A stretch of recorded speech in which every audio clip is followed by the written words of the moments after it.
Divine path channel में आप सभी का स्वागत है।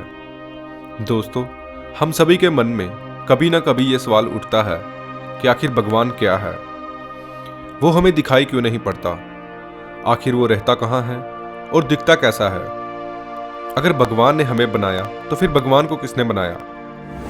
हम में से 99% लोग यही सोचते हैं कि भगवान 7 आसमान पार बैठा कोई व्यक्ति है जो ऊपर बैठा सभी जीवों पर नजर रखे हुए है कि कौन क्या कर रहा है।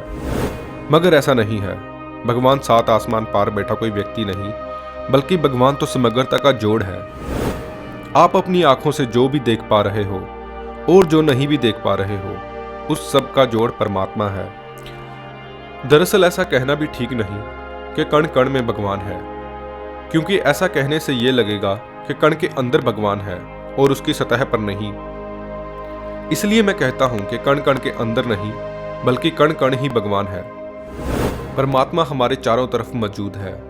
ऐसी कोई भी जगह खाली नहीं जहां परमात्मा नहीं है। दरअसल आप भगवान को रोज देख रहे हो, उठते बैठते सोते जागते। भोजन में भी आप परमात्मा को ही ले रहे हो, पानी के रूप में भी और श्वास के रूप में भी वही है। परमात्मा इतना विशाल फैला हुआ है कि इसको समग्रता में देख पाना नामुमकिन है।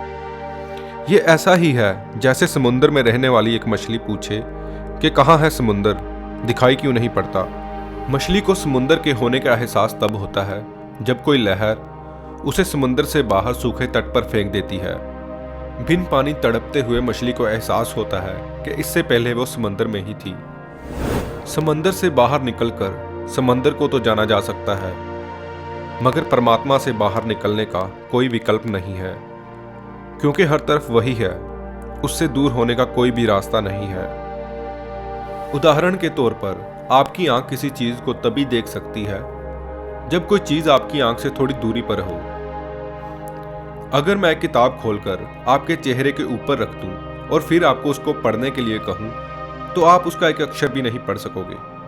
किताब पढ़ने के लिए आपको किताब को आंखों से थोड़ी दूरी पर रखना होगा, तभी आपको किताब पर लिखा हुआ स्पष्ट दिखाई देगा। मगर परमात्मा के संबंध में ऐसा नहीं है। कहे रविदास हाथ पैने रे। भक्त रविदास जी लिखते हैं कि भगवान तुम्हारे हाथ और पैर से भी ज्यादा नजदीक है। वो इतना नजदीक है कि आंख के पीछे देखने वाला भी वही है। फिर सवाल ये उठता है कि अगर मुझ में देखने वाला भी वही है तो फिर मैं कौन हूं। और बस यहीं से आध्यात्म की शुरुआत होती है। जिन लोगों ने ध्यान में बैठकर खुद को खोजा, उन्होंने जाना मैं कहीं मिला ही नहीं, मिला तो सिर्फ परमात्मा। कबीर जी कहते हैं, जब मैं था तब हरि नहीं, अब हरि है मैं नाही। प्रेम गली अति सांकरी, जामे दो ना समाही।